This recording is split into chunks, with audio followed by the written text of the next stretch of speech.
കർക്കിടക മാസത്തിലെ പെരുമഴക്കാലമായിരുന്നു അത്. മലയോര ഗ്രാമമായ കടമ്പനാട് അന്ധകാരത്തിൽ മുങ്ങിപ്പോയിരുന്നു. കറന്റ് പോയിട്ട് ദിവസങ്ങളായി. ഗ്രാമത്തിൻ്റെ ഒരറ്റത്തുള്ള അല്പം ചെരിഞ്ഞ പഴയ ഓലപ്പരയുടെ മുകളിൽ തകരപ്പാട്ടുകൾ നിരത്തിവെച്ചിട്ടുണ്ട്. മേൽക്കൂര ചോരുമ്പോൾ വീഴുന്ന വെള്ളം മുറിയിലാവാതിരിക്കാൻ വേണ്ടി പാർവതി വെച്ചതായിരുന്നു അത്. തകരപ്പാട്ടയിൽ വീഴുന്ന വെള്ളത്തുള്ളികളുടെ താളത്തിനൊത്ത് ഒരു പതറിയ വെളിച്ചം അവിടെ കത്തിനിന്നു. ഒരു പഴയ മണ്ണെണ്ണ വിളക്കിൻ്റെ അരണ്ട വെളിച്ചം. ആ വെളിച്ചത്തിലിരുന്ന് 14കാരി മീര വിറക്കുന്ന വിരൽ കൊണ്ട് കെമിസ്ട്രി പുസ്തകത്തിൻ്റെ താളുകൾ മറിക്കുകയായിരുന്നു. തണുപ്പുകൊണ്ട് അവളുടെ കൈകൾ നീരണിഞ്ഞിരുന്നു. വസ്ത്രത്തിൻ്റെ കൈമുട്ട് ഭാഗം തേയ്മാനം വന്ന് തുള വീണിട്ടുണ്ട്. മീരേ, നാളെ വെളുപ്പിന് പണിക്ക് പോകേണ്ടതല്ലേ മോളെ? വെളിച്ചമണച്ച് കിടന്നുറങ്ങ്.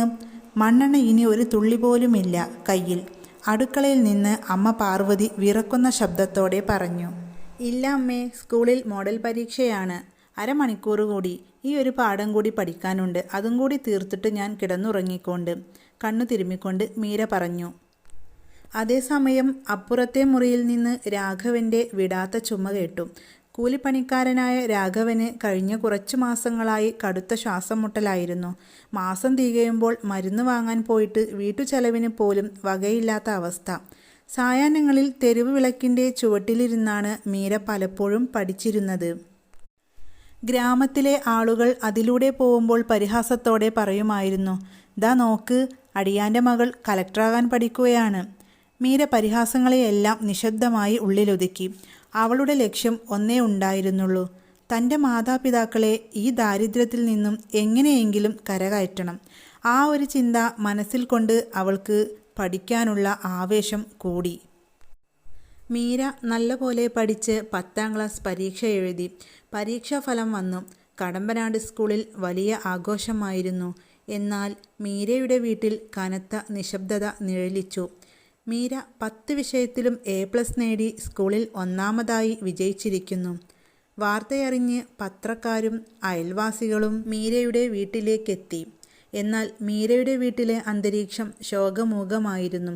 2 ദിവസം മുമ്പാണ് മീരയുടെ അച്ഛൻ രാഘവൻ പണിക്കിടെ തടി വീണ് നട്ടെല്ലിന് പരിക്കേറ്റ് ആശുപത്രിയിലായത്. വീട്ടിൽ 1 രൂപ പോലും എടുക്കാനില്ലാത്ത അവസ്ഥ. അമ്മ പാർവതി മീരയുടെ അടുത്ത് ചെന്ന് തലയിൽ തലോടി കരഞ്ഞുകൊണ്ട് പറഞ്ഞു, എൻ്റെ മോളുടെ ഒരു വിധി. ഇനി നിന്നെ എങ്ങനെ പഠിപ്പിക്കും? ഇതുവരെ അച്ഛനും ഞാനും എന്തെങ്കിലും ചെറിയ ജോലി ചെയ്തിട്ടാണെങ്കിലും നിന്റെ പഠിത്ത കാര്യങ്ങളെല്ലാം തന്നെ നോക്കിയിരുന്നു. ഇനി അതിന് കഴിയോ എനിക്ക് തോന്നുന്നില്ല. അച്ഛൻ കിടപ്പിലായില്ലേ? അച്ഛന് മരുന്ന് വാങ്ങാൻ പോലും കാശില്ലാത്ത അവസ്ഥയിലാണ് ഇപ്പോൾ നമ്മൾ നിൽക്കുന്നത്. എന്ത് ചെയ്യാനാണ്? എൻ്റെ മോള് വിഷമിക്കണ്ട. ദൈവം എന്തെങ്കിലും ഒരു വഴി കാണിച്ചു തരും. അല്ലെങ്കിൽ നമ്മുടെ വിധി ഇതാണെന്ന് നമുക്ക് തീരുമാനിക്കാം. ഇതിനിടയിൽ നാട്ടിലെ ചില പ്രമാണിമാർ വീട്ടിൽ വന്ന് പറഞ്ഞു, ഇത്രയും പഠിച്ചില്ലേ?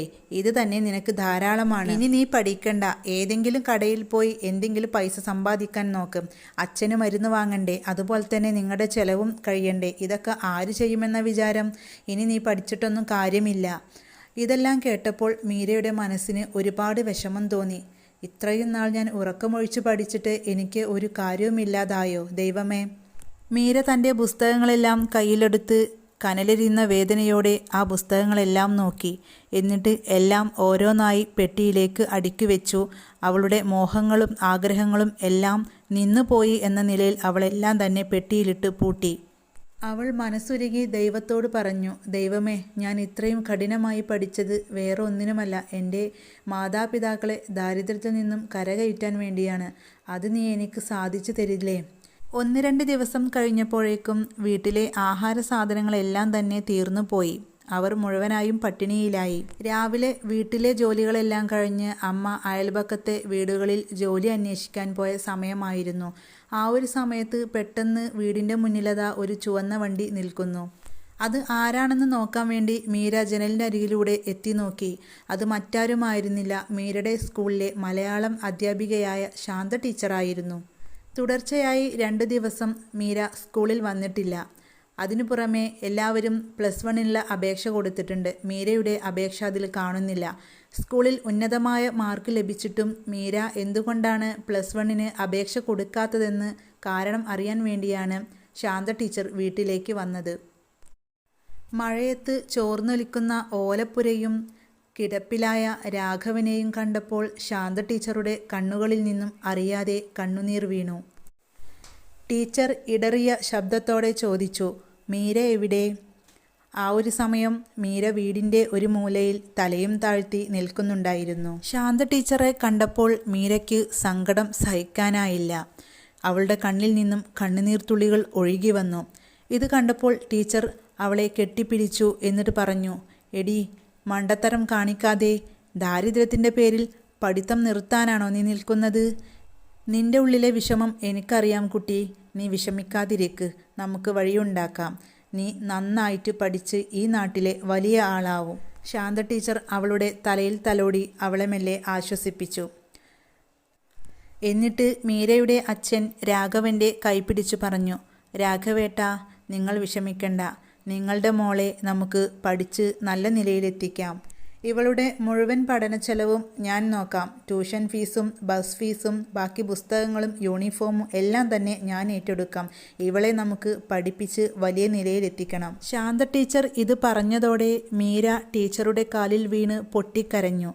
അത് വെറുമൊരു കണ്ണീരായിരുന്നില്ല, പകരം പ്രത്യാശയുടെ ഒരു പുതിയ തുടക്കമായിരുന്നു. വളരെ വൈകാതെ തന്നെ മീര +1 അഡ്മിഷൻ എടുത്തു.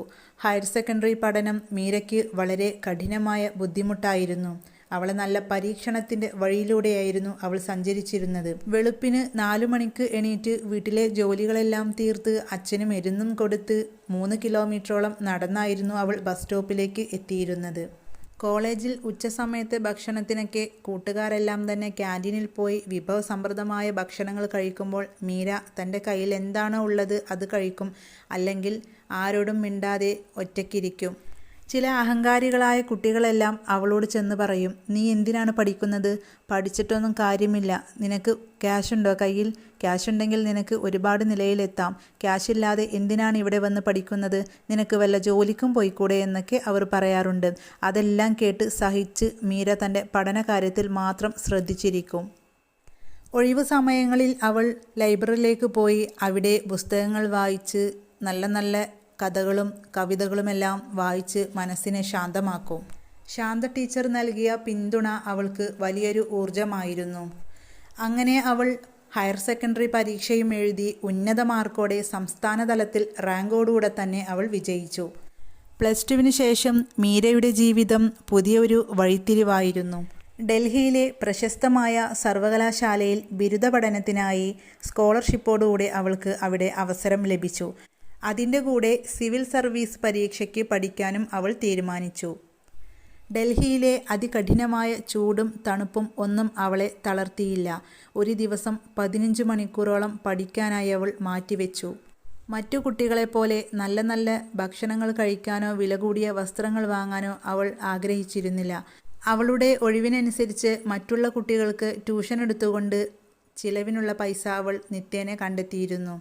ഇടയ്ക്കിടയ്ക്ക് വീട്ടിലേക്ക് വിളിക്കുമ്പോഴൊക്കെ അമ്മ കരഞ്ഞുകൊണ്ട് പറയും, മോളെ, നീ ഒരുപാട് കഷ്ടപ്പെടുകയാണല്ലോ. അത് കേൾക്കുമ്പോൾ മീര ഉറച്ച ശബ്ദത്തോടെ പറയും, അമ്മേ, കഷ്ടപ്പാടുകൾക്ക് ഒരു ശാശ്വതമല്ല. നമ്മൾ സഹിച്ച വേദനകൾക്കെല്ലാം തന്നെ ഒരു ഉത്തരമുണ്ടാവും. അമ്മ എന്നെ വിശ്വസിക്കേ. മീരയുടെ കഠിന ശ്രമത്തിനൊടുവിൽ സിവിൽ സർവീസ് പരീക്ഷ പാസ്സായി. ഇനി അവശേഷിക്കുന്നത് ഇൻ്റർവ്യൂ മാത്രം. ഇൻ്റർവ്യൂ ബോർഡിലെ ഓഫീസർമാർ ചോദിച്ചു, നിങ്ങളുടെ അവസ്ഥ ദയനീയമാണ്. ഇത്രയും വലിയ പ്രതിസന്ധികൾക്കിടയിലും നിങ്ങളെ മുന്നോട്ട് നയിച്ച ഇന്ധനം എന്താണ്? മീര ശാന്തമായി മറുപടി പറഞ്ഞു, എൻ്റെ അച്ഛൻ്റെ ചുമയും അമ്മയുടെ കണ്ണുനീരും ചോർന്നൊലിക്കുന്ന വീടും. ഇതിലും വലിയ പ്രേരണ എനിക്ക് ആവശ്യമില്ല സാർ. പിന്നീട് ചരിത്രപരമായ ഒരു ദിവസമായിരുന്നു. അഖിലേന്ത്യാ തലത്തിൽ സിവിൽ സർവീസ് 10ാം റാങ്കോടെ മീര കരസ്ഥമാക്കി. വാർത്തയറിഞ്ഞ് കടമ്പനാട് ഗ്രാമം അമ്പരന്നു.